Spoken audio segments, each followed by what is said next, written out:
Esto es Resúmenes de Psicología, y hoy vamos a ver la interpretación de los sueños de Sigmund Freud.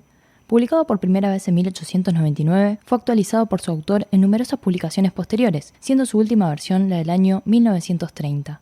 Como su nombre lo indica, este texto va a tener como valor fundamental el de aportar la herramienta de interpretación de los sueños, empleada bajo las reglas del psicoanálisis.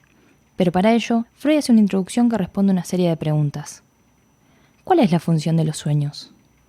El sueño, nos dice Freud, no carece de sentido, no es absurdo, no presupone que una parte de nuestro tesoro de representaciones duerme al tiempo que otra empieza a despertar. Es un fenómeno psíquico de pleno derecho, más precisamente un cumplimiento de deseo.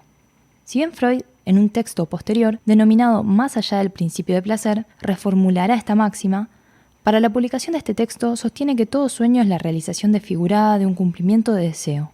Para sostener esta hipótesis, detalla que en cada sueño podemos encontrar un contenido manifiesto, que puede ser incluso penoso o angustiante, pero que detrás se ocultaría igualmente un contenido latente, que, tras la correcta interpretación, dejaría entrever su carácter de deseo. El contenido manifiesto consiste entonces en el recuerdo que se tiene del sueño o en su relato, mientras que el contenido latente corresponde al material hallado por el análisis mediante su interpretación. Los sueños de displacer pueden ser también sueños punitorios. Lo que con ellos se cumple es igualmente un deseo inconsciente, el de un castigo del soñante a causa de una emoción de deseo no permitida. ¿Y cuáles son las fuentes del sueño que crea tramas tan complejas? Freud distingue una fuente del sueño que proviene de las impresiones más recientes, casi siempre del mismo día, que, en su mayoría, parecieron ínfimas e irrelevantes. Es lo que llamará restos diurnos, que puede ser tanto un hecho acontecido como una hilación del pensamiento. El poco valor que tiene esta representación es lo que permite que se produzca una desfiguración onírica, permitiendo la disimulación del cumplimiento del deseo. Donde el cumplimiento de deseo es irreconocible y está disfrazado, debió de existir una tendencia a la defensa contra ese deseo, y a consecuencia de ella, el deseo no pudo expresarse de otro modo que desfigurado. Esta desfiguración onírica se produce entonces gracias a tres mecanismos.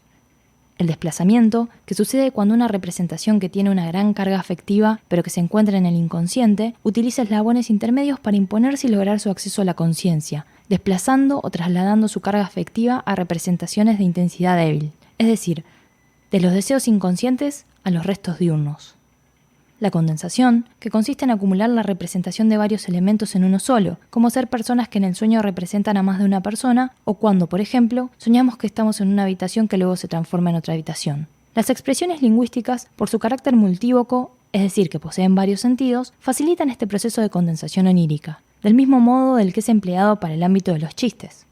Por último, encontramos el simbolismo o la figuración. Para traducir el contenido del sueño en imágenes visuales y a fin de darle un mínimo de sentido, el trabajo de sueño emplea la figuración de una manera sumamente creativa, similar a lo que encontramos en las artes visuales cuando ellas intentan transmitir un concepto. ¿Pero por qué sería necesario desfigurar a nuestros deseos inconscientes?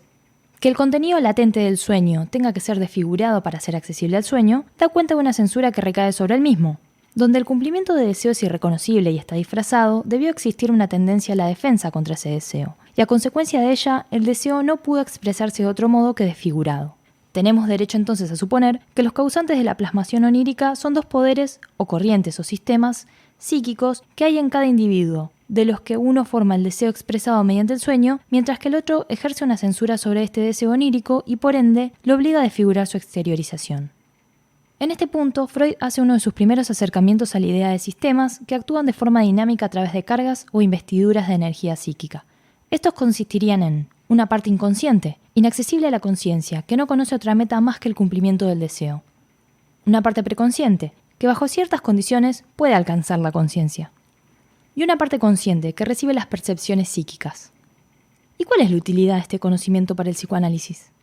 El estado de dormir conllevaría un rebajamiento de la censura, pero no su eliminación. De ahí que permite expresar el deseo inconsciente, pero necesitando de la desfiguración para disimularlo.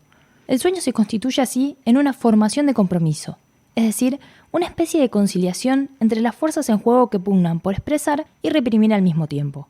Este mismo mecanismo de conciliación es utilizado para la formación de los síntomas neuróticos, los cuales también se basan en los mecanismos de desplazamiento y de condensación para su determinación.